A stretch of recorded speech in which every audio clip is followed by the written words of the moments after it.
इंदौर के देवी अहिल्या विश्वविद्यालय में पढ़ने वाले छात्रों की समस्या थमने का नाम नहीं ले रही है। कभी पेपर लीक तो कभी भ्रष्टाचार के आरोप डीएवीवी प्रबंधन पर लग रहे हैं। वहीं बीएड के कई छात्रों को एग्जाम में जबरन एटीकेटी दी गई है, जिससे छात्रों में आक्रोश है। इसी के विरोध में छात्र और छात्र संगठन लगातार प्रदर्शन कर रहे हैं। मंगलवार को एक बार फिर से बीएड के छात्रों और एनएसयूआई के नेताओं ने डीएवीवी में अनोखा प्रदर्शन किया। इन लोगों के हाथों में भ्रष्टाचार रूपी राक्षस की तस्वीर थी। वहीं एक युवक राक्षस के भेष धारण किए हुए प्रदर्शन में शामिल हुआ।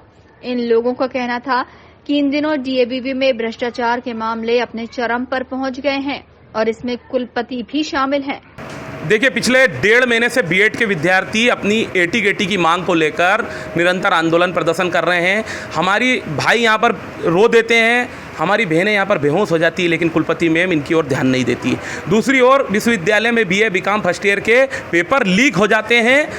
भ्रष्टाचार इस प्रकार का है कि सुरक्षा गार्ड और सफाई कर्मियों को भी इन्होंने नहीं छोड़ा, उसमें भी भ्रष्टाचार हो रहा है। बेरोजगारी इनकी वजह से हो रही, क्योंकि ये बीएड के विद्यार्थी सरकारी जॉब में पात्रता हो जाते हैं, वर्ग 3-2 में पात्र हो जाते हैं, लेकिन बीएड कंप्लीट ना होने की वजह से ये रोजगार प्राप्त नहीं कर पाते हैं। तो इस प्रकार से ये कह सकते हैं कि भ्रष्टाचार, परीक्षा पेपर लीक और बीएड के छात्रों के साथ पेपर में चेकिंग प्रक्रिया में गड़बड़ी वाले राक्षस ने विश्वविद्यालय को खा लिया है। ये राक्षस ने कुलपति मैम की सेह पर विश्वविद्यालय को खाया है, मुख्यमंत्री की सेह पर इस विश्वविद्यालय को खाया है। तो ये कह सकते हैं कि राक्षस ने विश्वविद्यालय को खाया है। इसके लिए आज राक्षस रूपी एक व्यक्ति को बनाकर हम लोगों ने यहाँ पर प्रदर्शन कराया है और कुलपति मैम से हमारी पुनः यही मांग है कि बीएड के विद्यार्थियों की एटीकेटी हो और इन्हें सरकारी जॉब में पात्रता हासिल हो। इधर प्रदर्शन कर रहे छात्र जब कुलपति से मिलने पहुंचे तो पुलिस कर्मियों ने उन्हें रोक दिया, जिसके बाद आक्रोशित छात्र वहीं धरने पर बैठ गए।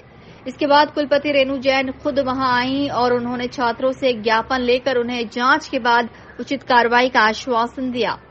भ्रष्टाचार की बात करने के दौरान उन्होंने बोला था कि कुछ पेपर लीक आउट हो रहे हैं। ये हमारे भी संज्ञान में मामला आया है और इसके लिए हमने एक जांच समिति की बिठा दी है और उसकी अभी इंक्वायरी चल ही रही है। अभी जिन बच्चों का एक बच्चे का मोबाइल भी जब्त किया गया था, तो उन बच्चों को भी बुलाया गया और पूरी इंक्वायरी डिटेल में की जा रही है। और जो बीएड का मामला है उसमें ये बच्चों का नियम के अनुसार हमने उनके पिछली बार उनके प्रति सहानुभूति रखते हुए और उनको जल्दी जाना था, कुछ लोगों की सिलेक्शन हो चुका था, तो एक विशेष एटीकेटी शासन से अनुमति लेके करवा दी थी।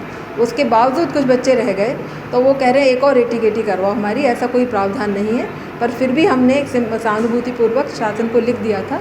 तो अब शासन से कोई भी पत्र आने का इंतज़ार कर रहे हैं और उस दौरान हमने बच्चों को एक रिवैल्यूएशन की छूट दे दी है। जिनको भरोसा है, जिन्होंने अच्छा कार्य किया है, वो चाहें तो अपने पेपर की दोबारा जांच करवा सकते। फिलहाल छात्रों ने चेतावनी दी है कि जल्द ही अगर डीएवीवी ने उनकी मांगों को पूरा नहीं किया तो वे एक बार फिर से डीएवीवी प्रबंधन के खिलाफ विरोध प्रदर्शन करेंगे। Bureau report, INN news, Indore.